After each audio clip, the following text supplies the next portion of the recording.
सर्वांना, स्वागत आहे सर्वांचं साक्षी गोट फार्म अँड ब्लॉग चॅनलवर. पाऊस आलाय हे बघा. पाऊस असा येतोय की धड मोठा पण नाही, धड बारका पण नाही, धड मरूनही पण आणि धड जगूनही पण.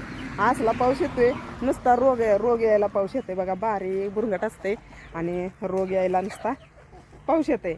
आता काय झालं माहिती का, ही पाऊस झाले, राड झाले आणि ह्यात कोंबड्यांची घाण आहे ना, जाळी जरा घाण व्हायला लागल्या तर आपल्याला दुसरी जाळी आणायची आहे. थोडीशीच आणावं लागत्या, म्हणजे कोंबड्यांना पाठीमागं असं जाळी मारून पूर्णपणे पाठीमागं करायचं, म्हणजे जेणेकरून कोंबड्या इकडे येऊ नये आणि त्यांचे घाण बिन इकडे दारात आपल्याला नसावे, म्हणजे इकडे शेळ्या म्हैस आपल्याला बांधायला व्यवस्थित होतंय. म्हणून ना कोंबड्यांना जाळी आणायचे. पण त्याला काय झाले, सवड नाही झाली. आज उद्या व्हायला लागले या. आणि त्यामुळं राहिले कोंबड्यांना पाठीमागे करायचं आहे. जरा घाण वाटते पावसाळ्यात. उन्हाळ्यात काय नाही वाटत, पण पावसाळ्यात जरा घाण वाटते. असं म्हणजे आमच्यात काही इतका अजून वास बीस मारत नाही, तरी पण आपण त्याच्या अगोदर जरा सावध झालेलं चांगलं असतं. या कोंबड्यांना करायचं पाठीमागं. आणि राड झालं म्हणजे लय अवघड होते बरं का. आमच्यात अजून इतकं राड नाही झालं बघा. म्हशी खाली त्यांना नाही राड झालं अजून, म्हणजे आम्ही म्हैस सारखं जागा बदलून बांधतोय. एका जागाला राड झालं का लगेच त्याचा जागा चेंज करायचं, राड झालं का लगेच जागा चेंज करायचं, असं करतोय. त्यामुळे काय वाटत नाही. पण ज्यांना जागा कमी आहे आणि त्यांना लय अवघड होते बरं का. पावसाळ्यात लय कठीण जातो त्यांच्यासाठी. शेळ्या वाळली वैरण खाल्ली, त्या वाळल्या वैरणमुळे आम्ही लय मापात आहे का नाही. हा वाळली शेळ्यांचं तोंड वाळली वैरण नसती तर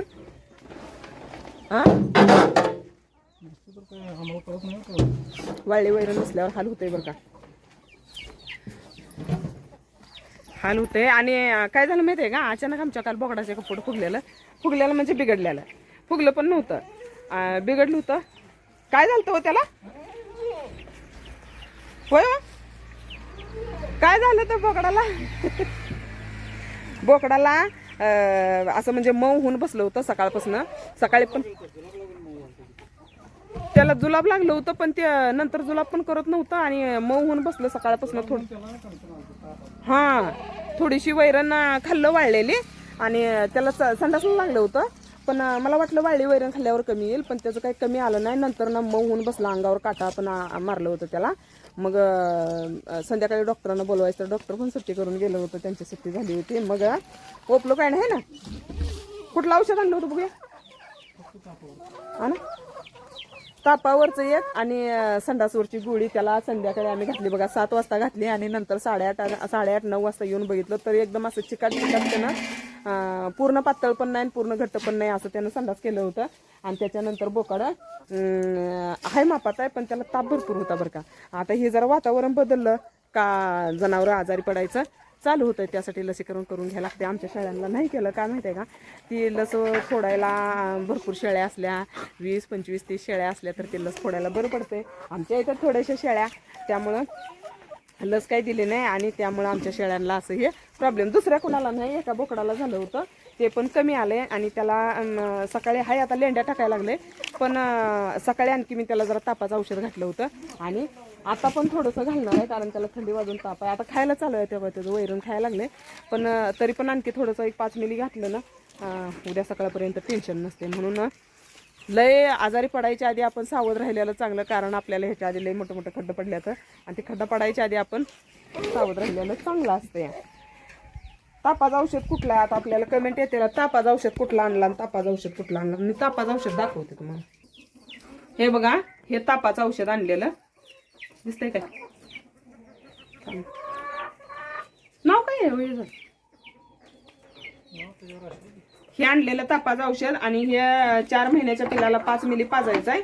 आणि संडाची गोळी एक आणलेली, मोठी गोळी आहे ना. मग संडाची गोळी मोठी असते ना, ती मोठी, त्यातला 6वा पण. हा पॅरलॅक्स पण आणली. पॅरलॅक्स शिल्लक ठेवायला लागतंय बरं का. कायम आमचं संपलं होतं, पण ते आणलं रात्री, कारण पावसाळ्यात लागते पॅरलॅक्स. मला अलीकडे पॅरलॅक्सची गरज पडली नाही, कारण आम्ही मका पण बारीक करून घालते आणि शेंगतेनं घालते. अखंड मका घातली किंवा अखंड गहू घातलं तर पॅरलॅक्सची गरज पडत्या वरचीवर, कारण ते एखाद्या वेळी पचतं ना पचतं, त्यामुळे पॅरलॅक्स लागतंय. पण अलीकडे काही मला लागलं नाही पॅरलॅक्स, तरी पण घरात शिल्लक असावं. अचानक लागणारं औषध आहे तापाचं औषध, पॅरलॅक्स, ही औषधं अचानक लागणारी औषधं आहे ती, त्यामुळं तापाचं औषध आणि पॅरलॅक्स किंवा टायरेल हे तर कायम आपल्यात कंपल्सरी ठेवायचं. तर हाय बोकड व्यवस्थित आहे. जरा मऊ म्हणजे चांगलंच मऊ झालं होतं आणि त्या औषधानं अगदी व्यवस्थित आहे.